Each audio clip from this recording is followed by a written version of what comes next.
Hello everyone, welcome back to our channel physics with ममता।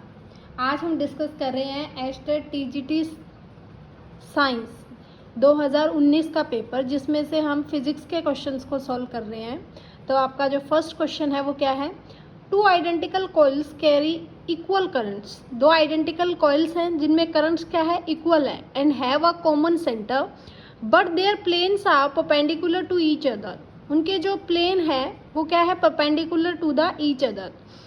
तो आपके पास जो रिजल्टेंट मैग्नेटिक फील्ड है at the centre of the coil, at the centre if field due to one coil alone is B. इसने कहा है कि दो कॉइल्स हैं, दोनों का सेंटर सेम है और दोनों में जो करंट फ्लो कर रहा है वो भी क्या है? सेम है। ठीक है। और इसने ये पूछा है कि रिजल्टेंट मैग्नीट्यूड क्या होगा। तो सिचुएशन कुछ कैसे बनेगी? मान लेती हूँ ये सर्कुलर कॉइल फर्स्ट है, इसमें करंट की डायरेक्शन कैसी है? Anti clockwise. जब आपके पास डायरेक्शन एंटी क्लॉकवाइज होगी, मतलब करंट ऐसे मूव कर रहा है अबो की साइड, है ना? करंट की डायरेक्शन क्या है? इस साइड। तो मैग्नेटिक फ्लक्स कैसे जनरेट होगा? राइट हैंड थंब रूल से। ये आपके पास जो फिंगर्स होंगी वो क्या शो करेंगी? मैग्नेटिक फ्लक्स लाइन्स या मैग्नेटिक फील्ड। सिमिलरली अगर मैं इस सेकेंड कॉइल की बात करूँ तो करंट इस तरफ फ्लो कर रहा है, तो इसकी मैग्नेटिक फील्ड लाइन्स कैसी होंगी? इस तरह होगी। तो इसका मतलब ये कुछ इस तरह से होगा कि अगर आपके पास दोनों कॉइल्स का मैग्नेटिक फील्ड, इसने कहा है ना right angle to each other, तो आपके पास दो मैग्नेटिक फील्ड वेक्टर है जो दोनों क्या एक दूसरे के परपेंडिकुलर है और आपको रिजल्टेंट वेक्टर निकालना है। तो इनका रिजल्टेंट वेक्टर आप कैसे निकालोगे? According to vector addition. Vector addition हमारे पास क्या कहता है? अगर कोई भी दो वेक्टर का एडिशन हम जब करते हैं और उसका रिजल्टेंट निकालते हैं, वो कैसे लिखते हैं? अगर दोनों सेम है तो मैंने क्या किया? बी का स्क्वायर प्लस बी का स्क्वायर 2bb। दोनों के बीच में एंगल कितना है? 90। तो कोस 90 कितना होता है? 0। तो ये क्या होगा? √2b², मतलब √2b। तो आपका जो नेट मैग्नेटिक फील्ड होगा वो क्या होगा? √2b। नेक्स्ट है आपके पास question number 2। When a mass m is hang from a lower of a spring of negligible mass, कि स्प्रिंग से कोई मास हैंग किया हुआ है और वो नेग्लिजिबल है, तो एक एक्सटेंशन प्रोड्यूस हुई है स्प्रिंग में। तो जो mass is set into vertical oscillations, then the time period of oscillations इसने पूछा है।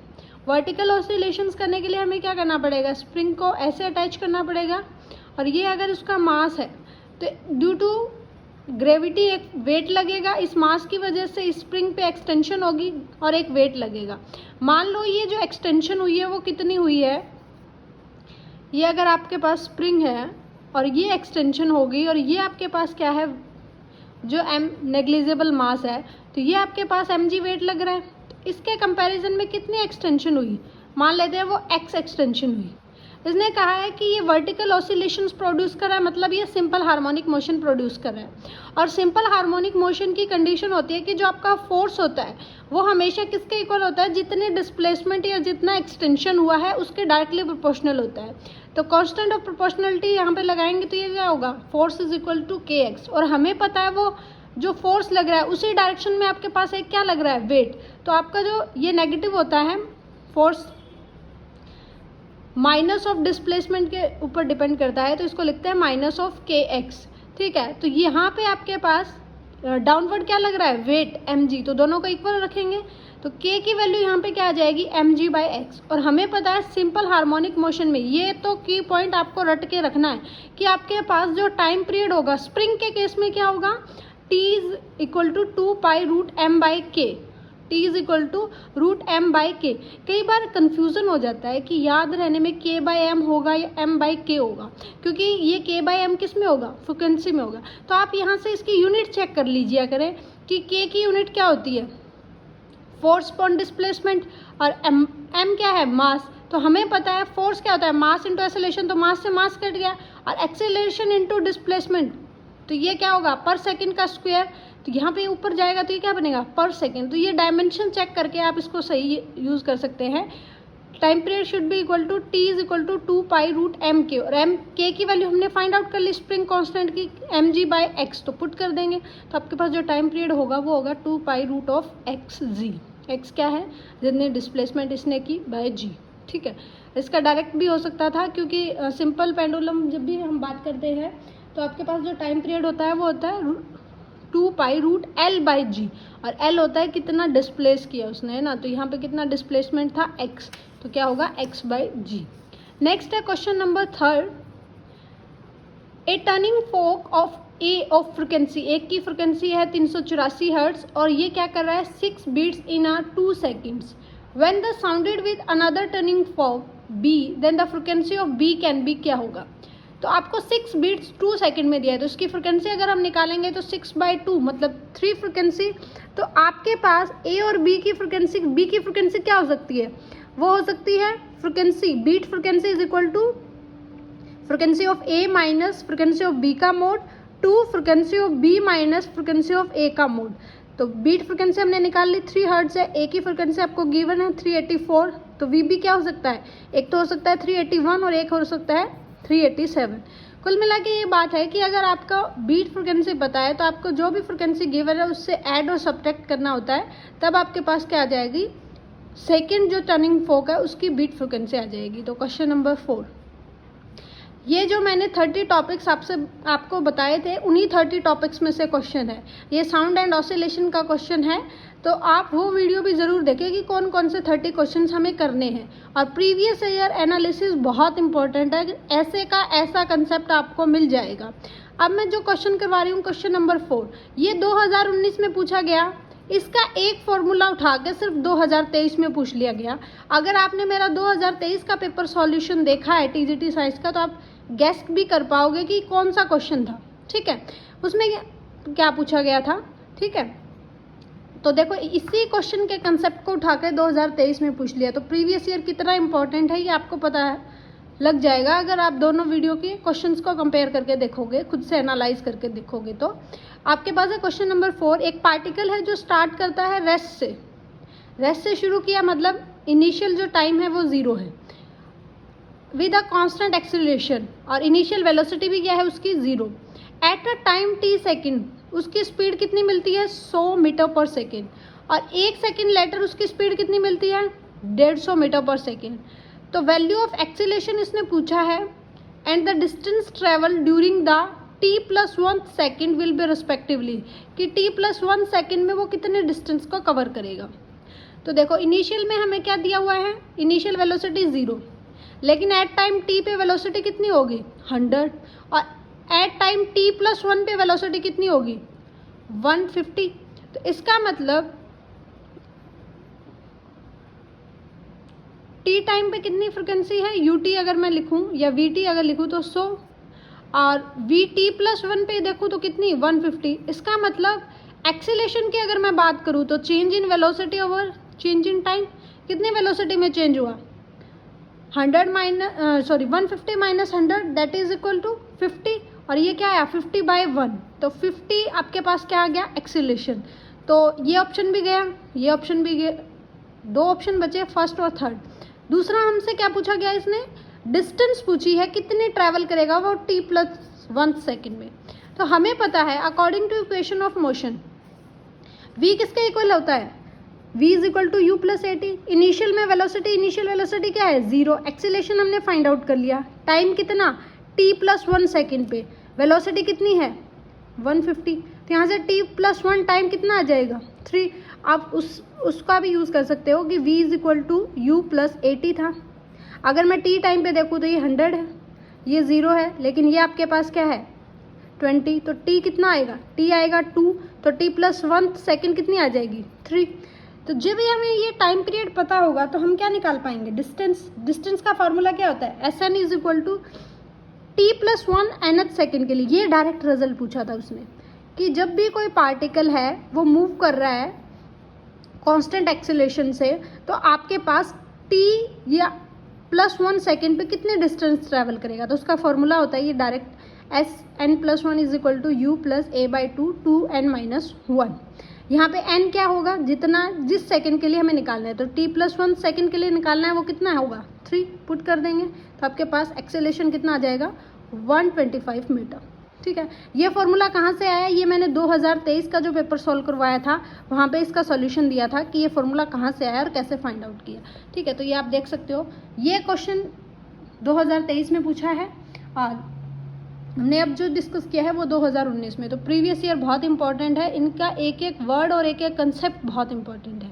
नेक्स्ट हमारे पास क्वेश्चन नंबर 5, कितना मास कन्वर्ट होगा एनर्जी में per day in a Tarapur nuclear power plant operated at 10 power 6 kilowatt. ये तारापुर न्यूक्लियर पावर प्लांट था, ये इंडिया का पहला न्यूक्लियर पावर प्लांट था। ये कहता है कि कितना मास कन्वर्ट होगा एनर्जी में एक दिन में अगर उसकी पावर है इतनी। मास पूछा है, पावर गिवन है, पावर कितनी गिवन है 10 पावर 6 किलोवाट, तो इसको क्या लिख सकते हैं 10 की पावर 9 वोट। और 1 डे, तो टाइम को अगर मैं सेकंड्स में निकालूँ तो 1 डे में कितना होते हैं 24 आवर्स, हर आवर में कितने मिनट 40 मिनट, हर मिनट में कितने सेकंड 40 सेकंड, तो ये निकल जाएगा टाइम। हमें पता है पावर किसके इक्वल होती है एनर्जी पर यूनिट टाइम, और एनर्जी किसके इक्वल होती है according to Einstein that is equal to mc²/t। तो m निकालना है तो ये बन गया pt/c²। पावर को वैल्यू पुट करो, t की वैल्यू पुट करो, c क्या है स्पीड ऑफ लाइट जिसकी वैल्यू कांस्टेंट होती है 3 × 10⁸ का स्क्वायर, तो ये हो जाएगा 9 × 10⁻⁶, तो ये बनेगा 96 × 10⁻⁵ kg, लेकिन ऑप्शंस में क्या है ग्राम, तो इसको कन्वर्ट कर देंगे 0.96 ग्राम। ठीक है, तो ये देखो डायरेक्ट फॉर्मूला बेस्ड था, अगर आपको पता है कि पावर को आप कैसे लिख सकते हो तो आप इजीली इस क्वेश्चन को डील कर सकते हैं। ठीक है, नेक्स्ट है हमारे पास क्वेश्चन नंबर 6। हमारे पास क्या है, with what acceleration should a box descend so that block of mass m placed it exert a force mg/4 on the floor। ये कह रहा है कि एक बॉक्स मैंने लिफ्ट में रखा है और वो लिफ्ट या वो बॉक्स आपका क्या है डिसेंड कर रहा है, मतलब डाउनवर्ड मूव कर रहा है किसी कांस्टेंट एक्सेलेरेशन से, तो उसका जो अपीरेंट वेट जो हमें मिल रहा है या अपीरेंट जो फोर्स मिल रहा है वो कितना है mg/4 on the floor of the box. ठीक है, तो हमें निकालना है कि कितना उसका एक्सीलेशन है। तो कोई भी बॉक्स या कोई भी लिफ्ट जब भी कोई डाउनवर्ड मूव करती है तो उसका जो अपीरेंट वेट होता है वो कितना दिखता है, that should be equal to mg - a। ठीक है, अगर वो अपवर्ड मूव करती तो आपका जो अपीरेंट वेट होता वो किसके इक्वल होता है mg + a के इक्वल होता। ठीक है, तो ये क्या है डाउनवर्ड मूव करिए तो mg - a, अपीरेंट वेट आपको गिवन है mg/4 या अपीरेंट फोर्स भी बोल सकते हो आप, तो इक्वेट करेंगे तो ये क्या आएगा m इस साइड ले आए mg - mg/4, तो ये क्या होगा ma = 3 mg/4, तो a किसके इक्वल आ जाएगा 3/4 ऑफ g क्या है एक्सीलरेशन ड्यू टू ग्रेविटी, तो यहाँ पे a की वैल्यू क्या आ जाएगी ऑप्शन नंबर 3। ठीक है, ये क्वेश्चन मैंने शॉर्ट में मेरी वीडियो में डिस्कस किया हुआ है, तो आप 1 मिनट का शॉर्ट होता है वो ज़रूर देखा करें। 1 मिनट में एक कॉन्सेप्ट को मैं डिस्कस करती हूँ, तो वो कहते हैं ना लास्ट में अगर हम थक भी जाएं पढ़ने से और ऐसे ही स्क्रॉल कर रहे हैं तो भी आप 1 मिनट का शॉर्ट देख लोगे तो कई बार क्या होता है सुनी हुई चीज़ें याद आ जाती है ना, तो क्वेश्चन बिल्कुल गलत होते होते भी सही हो जाता है, तो वो वीडियो भी आप ज़रूर देखा करें। नेक्स्ट आपके पास which of the following give best monochromatic light, कौन सी हमें मोनोक्रोमेटिक लाइट बेस्ट देगा। मोनोक्रोमेटिक का मतलब क्या होता है जिसकी एक क्या हो सिंगल वेवलेंथ हो। बल्ब देगा नहीं, बल्ब की क्या होती है पॉलीक्रोमेटिक लाइट होती है, एलईडी बल्ब भी नहीं देगा, मर्करी ट्यूब भी नहीं देगा। लेज़र देगा, लेज़र जो होता है वो हाईली मोनोक्रोमेटिक होता है, हाईली डायरेक्शनल होता है, आपके पास हाईली कोहेरेंट होता है। ठीक है, आपने देखा भी होगा बचपन में हम 5 रुपए का एक खिलौना लेके आते थे ना जिससे एक लाइट ऐसे पास कराते थे, सिंगल रेड कलर की बीम मिलती थी जो कहीं भी ऐसे ऐसे हम टॉर्च की तरह इसको यूज़ करते थे, जनरली दूसरों की आंखों में ही मारते थे, तो वो जो आप लेके आते थे वो लेज़र ही था, है ना, क्योंकि वो एक डायरेक्शनलिटी फाइन बीम देती है। तो laser is best monochromatic light. Laser की फुल फॉर्म क्या होती है light amplification by stimulated emission of radiation, light amplification by stimulated emission of radiation. ठीक है, नेक्स्ट आपके पास question number 8। In a simple harmonic motion of a particle at a mean position, mean position भी उसने पूछा है कि velocity maximum होगा या एक्सीलरेशन मैक्सिमम होगा, वेलोसिटी मिनिमम होगी या एक्सीलरेशन मैक्सिमम होगा, या दोनों मिनिमम हो या दोनों मैक्सिमम होंगे। तो हम सिंपल पेंडुलम का एक कंसेप्ट लेके चलते हैं। ये एक बॉब है जिसको मैंने यहाँ से फोर्स लगाया और इसने एक्सीलरेशन करना शुरू किया, तो यहाँ पे एक पॉइंट इसका होता है ये है मीन पोजीशन, और जहाँ से हमने शुरू किया था वहाँ पे क्या है इसकी एक्सट्रीम पोजीशन, एक्सट्रीम पोजीशंस। तो यहाँ पे ये क्या था, रेस्ट पे था ना, इसका मतलब यहाँ पे वेलोसिटी क्या थी, 0, लेकिन एक्सीलरेशन क्या था इसका, मैक्सिमम। जब मैं बात करूँ इस मीन पोजीशन पे, तो मीन पोजीशन पे वो क्या कर रहा है, एकदम से इसको पास कर रहा है, तो मतलब उस पर वेलोसिटी क्या है, मैक्सिमम, लेकिन एक्सीलरेशन क्या है, 0 या मिनिमम भी बोल सकते हैं। अगर वेलोसिटी मैक्सिमम है तो मीन पोजीशन पे कौन मैक्सिमम होगा, काइनेटिक एनर्जी मैक्सिमम होगी, पोटेंशियल एनर्जी क्या होगी, मिनिमम। जबकि मैं एक्सट्रीम पोजीशन की बात करूँ तो वेलोसिटी 0 है, मतलब पोटेंशियल एनर्जी क्या होगी, मैक्सिमम, और काइनेटिक एनर्जी क्या होगी, मिनिमम। ये क्वेश्चन देखो 2018 में भी रिपीट किया था, वहाँ पे उसने एक्सट्रीम पोजीशन पूछा था, लेकिन 2019 में इसने मीन पोजीशन पूछ लिया। हो सकता है अब की बार वो पोटेंशियल और काइनेटिक एनर्जी की फॉर्म में पूछ ले कि किस पोजीशन पे पोटेंशियल एनर्जी मैक्सिमम होगी, किस पे काइनेटिक एनर्जी मैक्सिमम होगी।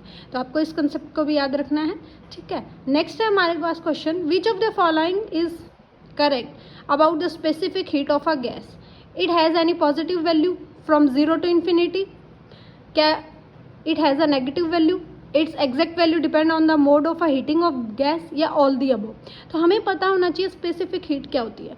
तो स्पेसिफिक हीट मैंने बताया था, स्पेसिफाई कर दिया हमने, स्पेसिफिक का मतलब होता है उसको स्पेसिफाई कर दिया, किस लिए कि 1 ग्राम सबस्टांस का जब मैं 1 डिग्री सेल्सियस टेम्परेचर को राइज करूंगी तो जितनी हीट मुझे रिक्वायर्ड होगी वही आपकी क्या है, स्पेसिफिक हीट। कि 1 ग्राम सबस्टांस को जब मैं उसका टेम्परेचर चेंज करूंगी 1 डिग्री सेल्सियस, तो जितनी हीट रिक्वायर्ड होगी वही उसकी क्या होगी, स्पेसिफिक हीट होगी। मैंने उस सबस्टांस की वैल्यू को स्पेसिफाई कर दिया, टेम्परेचर को स्पेसिफाई कर दिया, तो वो क्या होती है, स्पेसिफिक हीट। तो स्पेसिफिक हीट को लिख सकते हैं C = delta Q = m delta T। हमें पता है एडियाबैटिक प्रोसेस कौन सी प्रोसेस होती है जिसमें नो चेंज ऑफ हीट होता है, तो डेल्टा Q की वैल्यू में कोई चेंज नहीं, मतलब डेल्टा Q 0, तो इसका मतलब स्पेसिफिक हीट क्या होगी उस केस में, 0। अगर मैं बात करूँ आइसोथर्मल प्रोसेस की, आइसो का मतलब क्या होता है, सेम, थर्मल का मतलब टेम्परेचर, तो मतलब चेंज इन टेम्परेचर जिसमें क्या हो, 0। अगर चेंज इन टेम्परेचर 0 है तो स्पेसिफिक हीट में कितना चेंज हो जाएगा, इनफाइनाइट। तो इसका मतलब it can be taken a positive value from 0 to infinity। Exactly हमने 0 भी देख लिया और इन्फिनिटी भी देख लिया, तो ये वैल्यू तो ठीक है। नेक्स्ट अगर मैं बात करूं, अगर सिस्टम को हीट दे रहे हैं तो हमें पता है according to thermodynamic sign convention delta Q क्या होगा, पॉजिटिव, तो C भी क्या होगा, पॉजिटिव। तो आपके पास अगर मैं सिस्टम हीट एब्जॉर्व कर रहा है या सिस्टम एंडोथर्मिक प्रोसेसेस में है तो आपके पास डेल्टा Q क्या होगा, नेगेटिव, तो उस केस में C क्या होगा, नेगेटिव। इसका मतलब ये नेगेटिव वैल्यू भी अटेन कर सकता है। ये इस पर भी डिपेंड कर रहा है कि हीटिंग ऑफ गैस कैसी हो रही है, पॉजिटिव हो रही है, नेगेटिव हो रही है। तो इसका मतलब चारों ही ऑप्शंस क्या है इस केस में, सही है। तो चाहे ये स्पेसिफिक हो सकता है, अगली बार ये क्वेश्चन मॉडिफाई करे तो ये स्पेसिफाई कर दे, specific heat at a constant pressure या specific heat at a constant volume. तो उस केस में क्या क्या कंडीशंस हो सकती है वो भी आपको पता होनी चाहिए, ठीक है। मैंने थर्मोडायनेमिक्स का 30 डेज 30 टॉपिक्स के एक सीरीज शुरू की हुई है, उसमें मैंने थर्मोडायनेमिक्स पूरी कवर की है, एक्सपेक्टेड क्वेश्चंस और जो क्वेश्चंस आए हुए भी है, आप वो वीडियो ज़रूर सर्च करें और ज़रूर इससे गो थ्रू हो, बहुत इंपॉर्टेंट रहेगा वो आपके लिए, ठीक है। नेक्स्ट है हमारे पास क्वेश्चन नंबर 10, 2 लाइट सोर्स को मैं कब कोहेरेंट बोलूँगी, जब वो सेम इंटेंसिटी की लाइट देंगे या सेम फ्रिक्वेंसी की देंगे, या फिर wave of constant phase difference देंगे, या फिर वेव्स ऑफ सेम वेलोसिटी देंगे।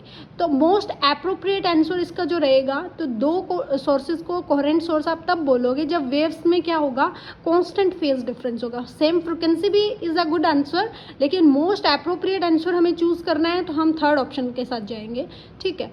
नेक्स्ट है आपके पास question number 11, how much should the temperature of a brass rod will be increase so as to increase its length by 1%। कि इसकी length को अगर मैं 1% इंक्रीज कर दूँ तो टेम्परेचर में कितना इंक्रीज होगा।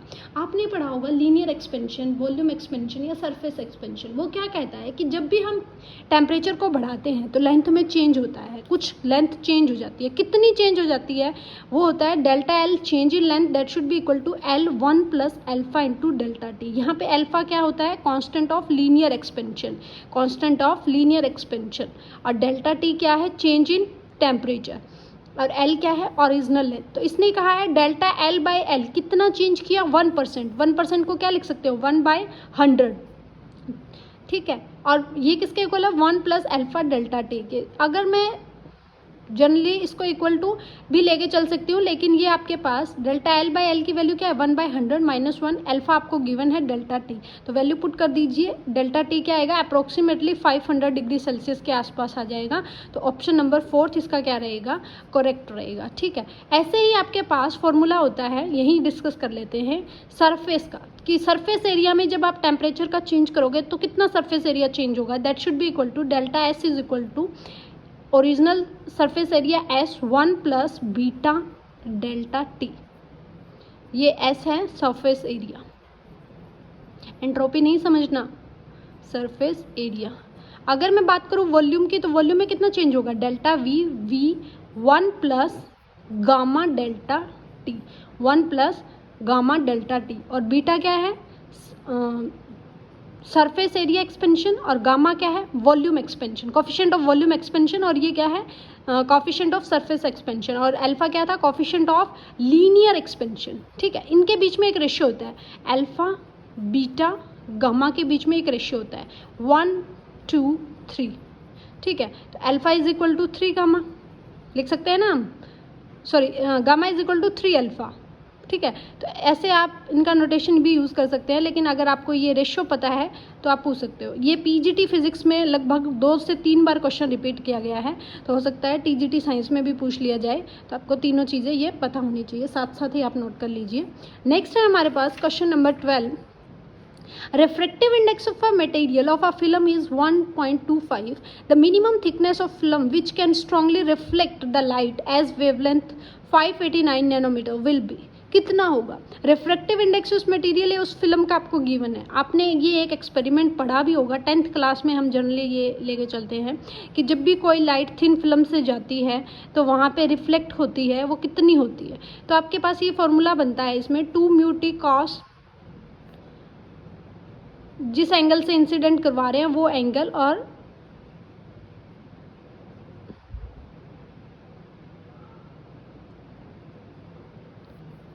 नहीं ये इसी तरीके का होता है, वो इंटरफेरेंस इन थिन फिल्म्स होता है। ठीक है, सॉरी वो इंटरफेरेंस इन थिन फिल्म्स होता है। तो आपके पास यहाँ पे जो एक फार्मूला होता है वो होता है 2 mu T is equal to lambda by 2। तो यहाँ से थिकनेस का फार्मूला क्या आएगा लेमडा बाय 4 म्यू, और म्यू की वैल्यू आपको गिवन है, लेमडा भी गिवन है, तो आप जब इसको सॉल्व करोगे तो क्या आएगा 118 नैनोमीटर। ठीक है, तो क्वेश्चन इसका ऑप्शन नंबर 2 ठीक हो जाएगा। जो मैं आपको बता रही थी वो इंटरफेरेंस इन थिन फिल्म्स होता है 2 mu T cos theta that is equal to n lambda या 2n+1 लेमडा बाय 2। ठीक है, नेक्स्ट है आपके पास क्वेश्चन नंबर 13। इन अ वेटलेस स्टेट बॉडी के पास क्या होता है, वेट होता है या इनर्शिया होता है, या वेट भी नहीं होता इनर्शिया भी नहीं होता, या फिर वेट होता है लेकिन इनर्शिया होता है, या फिर वेट होता है पर इनर्शिया नहीं होता है, क्या होता है। वेटलेस स्टेट क्या होती है, आपने हाल ही में एक न्यूज़ सुनी होगी जिसमें सुनीता विलियम्स क्या है स्पेस में गई हुई है, और वहाँ पे उनकी एक तस्वीर बहुत वायरल हुई थी जहाँ पे वो वेटलेस कंडीशंस में थे, जहाँ पे उनका वेट क्या था 0। वेट कब 0, वेट का मतलब फोर्स 0, वेट 0 इसका मतलब उस पर क्या है फोर्स 0। वेटलेस कंडीशन वो है जिसमें फोर्स 0 है या फिर आपका वेट 0 है, लेकिन उस वेटलेस कंडीशन में आपके पास g इक्वल टू 0 होता है, मास 0 नहीं होता। मास 0 नहीं है, मास एक तरह से क्या होता है इनर्शिया, तो इसका मतलब इसमें कुछ ना कुछ इनर्शिया होगा, लेकिन एक्सेलरेशन ड्यू टू ग्रेविटी क्या होगा 0। तो इसका मतलब ऑप्शन 3 आपका करेक्ट रहेगा कि उसका कुछ वेट नहीं होता है, लेकिन क्या होता है इनर्शिया होता है। क्यों इनर्शिया किस वजह से होता है, उस बॉडी के मास की वजह से होगा। हमने सुना है ना कि मास पे कोई भी इफेक्ट नहीं पड़ता, मास सेम रहता है हर जगह, लेकिन वेट चेंज करता है। क्यों, क्योंकि जी की वैल्यू चेंज करती है। इक्वेटर पर कुछ और है, सरफेस पे कुछ और है, स्पेस में कुछ और है, लैटिट्यूड्स पे कुछ और है, माउंटेन्स पे कुछ और है, क्योंकि जी वेरी कर रहा है। जी वेरी कर रहा है तो वेट क्या होता है mg, तो आपके पास वेट डिफर करेगा, लेकिन मास हर बॉडी का क्या रहेगा रिमेन्स सेम। ठीक है, तो ये इंपॉर्टेंट क्वेश्चन था। नेक्स्ट आपके पास क्वेश्चन नंबर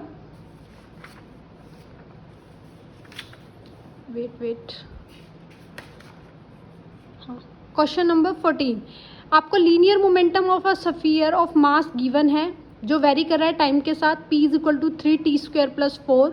तो हमें बताना है कि स्फीयर किस चीज़ से मूव करेगा, कांस्टेंट एक्सेलरेशन से, वेरिएबल एक्सेलरेशन से, कांस्टेंट स्पीड से या वेरिएबल स्पीड से। तो मोमेंटम गिवन है, चेंज इन मोमेंटम निकालेंगे, वो क्या होगा डिफ्रेंशिएट कर देंगे, तो that should be equal to 6t। और हमें पता है according to Newton second law of motion change in rate of rate of change of momentum should be equal to force, तो फोर्स किसके इक्वल आ गया, that is equal to M A, that is equal to D P by D T, और D P by D T की value क्या है 60। अगर मैं एक्सीलेशन की बात करूँ तो ये क्या आएगा 60 बाई एम, और एम हमें गिवन है, मास इज 2 kg, तो आपके पास एक्सीलेशन क्या आएगा 3t, मतलब एक्सीलेशन डायरेक्टली किसके प्रोपोर्शनल है, टाइम के, मतलब एक्सीलेशन कैसा एक्सीलेशन है, वेरिएबल, तो ये ऑप्शन बी आपका क्या रहेगा, करेक्ट रहेगा। आप स्पीड का भी निकाल सकते हैं, एक्सीलेशन क्या हो सकता है, velocity, that should be d v by D t is equal to 3t। अगर v निकालना पड़े तो इंटीग्रेशन करेंगे, फिर हमारे पास जो v आएगी वो क्या आएगी, वेलोसिटी, और वेलोसिटी वेरिएबल आएगी ना कि स्पीड, ठीक है, तो ये ऑप्शंस नहीं हो सकते हैं इसलिए। नेक्स्ट है हमारे पास क्वेश्चन नंबर 15 कि जब भी मैं एक सिल्क क्लॉथ को रब करूंगी किसी ग्लास रोड से तो रोड पे कौन सा चार्ज आएगा, क्लॉथ एक्वायर पॉजिटिव चार्ज या क्लॉथ एक्वायर नेगेटिव चार्ज, या road become positively charge and cloth become negatively charged and becomes negative charged and while the cloth is positive charged। तो जब आप सिल्क क्लॉथ को glass rod से क्या करते हैं, रब करते हैं, तो फ्रिक्शन की वजह से चार्ज प्रोड्यूस होता है, और जो ग्लास रोड होती है वो एक्वायर करती है पॉजिटिव चार्ज, जबकि सिल्क क्लॉथ क्या एक्वायर करता है, नेगेटिव चार्ज। तो ऑप्शन थर्ड इसका करेक्ट हो जाएगा। इस टोटल प्रोसेस में आपके पास चार्ज कंजर्वेशन फॉलो होता है कि जितना आपका पॉजिटिव चार्ज ग्लास रोड पे जनरेट होगा उतना ही नेगेटिव चार्ज आपका किस पे होगा, सिल्क पे जनरेट होगा, ठीक है। तो क्वेश्चन नंबर 15 का आंसर रहेगा थर्ड, ठीक है। नेक्स्ट है क्वेश्चन नंबर 16 जो क्या कहता है कि 6 acid type of secondary cells each of EMF 2 volt is internally connected है और इंटरनल रेजिस्टेंस जिनका गिवन है 0.015 ohm are connected to a series to provide a supply of resistance of 8.5 ohm. तो value of current drawn from the supply क्या होगा। तो 6 lead type secondary cells को जब मैं ऐड करूंगी और हर एक का EMF 2 है तो मेरे पास एक बैटरी की फॉर्मेशन हो जाएगी, और उस बैटरी की वोल्टेज में कितनी हो जाएगी, हर एक की EMF 2 वोल्ट इंटू जितने आपने सेल लगाए 6, तो 12 वोल्ट इसकी क्या हो जाएगी, EMF हो जाएगी। और इंटरनल रेजिस्टेंस, हर एक का इंटरनल रेजिस्टेंस कितना है 0.015 ओम, और 6 है तो टोटल क्या हो जाएगा 0.09 ओम। तो इस बैटरी का इंटरनल रेजिस्टेंस ये है और ये आपके पास 12 वोल्ट की बैटरी है। इसको मैंने सीरीज में कनेक्ट किया है एक अनदर रेजिस्टेंस से जिसका रेजिस्टेंस है 8.5 ओम, ठीक है। तो इसका मतलब ये जो रेजिस्टेंस और इंटरनल रेजिस्टेंस है वो आपस में एक दूसरे के साथ कैसे है, सीरीज में। तो नेट जो रेजिस्टेंस होगा आपके पास वो किसके इक्वल हो जाएगा 8.5 plus 0.09 that should be equal to 8.59 ohm. लेकिन हमसे पूछा क्या गया है कि कितना करंट है इस सर्किट में, तो करंट क्या होगा जितनी आपकी EMF अपॉन जितना सर्किट का रेजिस्टेंस है, चाहे वो इंटरनल है चाहे वो एक्सटर्नल है। तो हमारे पास E की net is equal to R total, तो E की वैल्यू है 12 वोल्ट और R टोटल क्या है internal resistance plus external resistance that should be equal to approximate 1.40 ohm. तो आपके पास ऑप्शन फोर्थ इसका क्या रहेगा, करेक्ट रहेगा। नेक्स्ट एक क्वेश्चन डाला है, एक कन्वेक्स लेंस है ऑप्टिक्स से forms are real image of a point object. कि कन्वेक्स लेंस कैसा होता है, पहले तो आपको यही पता होना चाहिए कि ऐसा होता है कुछ, कि जब भी एक क्या फॉर्म कर रहा है, रियल इमेज फॉर्म करता है, ठीक है। कन्वेक्स लेंस और कनकेव मिरर दोनों ही रियल इमेजेस बनाते हैं। इनके जो 5 टर्म्स है कि फोकस पे होगा तो कैसी इमेज होगी, फोकस और सेंटर ऑफ कर्वेचर पे होगा तो कैसी होगी, इन्फिनिटी से कोई आ रहा है तो कैसी इमेज होगी, कहाँ होगी, वो आपको ज़रूर गो थ्रू होना चाहिए। 10th क्लास में वो पढ़ा जाता है, तो वो TGT साइंस के लिए इम्पोर्टेंट है। इसने कहा है कि ये एक रियल इमेज बना रहा है जब मैं इसको प्रिंसिपल एक्सिस पे रखती हूँ। अगर मैं अपर हाफ इस लेंस का क्या कर दूँ, ब्लैक कर दूँ, पेंट कर देती हूँ मैं इसको, अपर हाफ इसका ब्लैक कर देती हूँ, तो क्या फ़र्क पड़ेगा, इमेज शिफ्ट हो जाएगी डाउनवर्ड अपवर्ड, ऐसे ऑप्शंस इसमें गिवन थे। तो आपके पास अगर कोई भी यहाँ पे मैंने प्रिंसिपल एक्सिस के पैरेलल में हमारा मैंने क्या रखा है, ऑब्जेक्ट रखा है, तो हमारे पास इमेज कैसे बनती थी, एक फोकस से पास करके और जितनी लाइट यहाँ से पास करेगी वहाँ से एक इमेज का फॉर्मेशन होता था। तो अब क्या होगा, कम लाइट पास होगी तो इसका मतलब क्या होगा, इंटेंसिटी उस इमेज की कम हो जाएगी। ये थोड़ी है कि इमेज यहाँ बन रही थी वो अब यहाँ आ जाएगी, ऐसा तो नहीं होगा। तो इसका मतलब इमेज तो शिफ्ट होगी ही नहीं, तो ये ऑप्शंस तो रॉन्ग हो गए। लेकिन इमेज की इंटेंसिटी क्या हो जाएगी, थोड़ी कम हो जाएगी।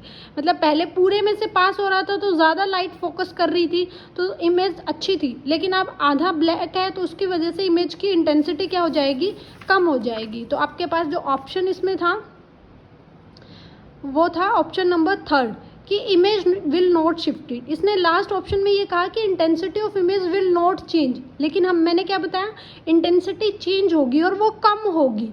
ठीक है, तो आपका ऑप्शन कौन सा ठीक रहेगा इसमें, ऑप्शन नंबर थर्ड इसका सही रहेगा कि इमेज विल नॉट शिफ्टेड। ठीक है, नेक्स्ट है हमारे पास क्वेश्चन नंबर 17 के refractive angle of a prism is A and refractive index is cot a/2, तो एंगल ऑफ मिनिमम डेविएशन क्या होगा।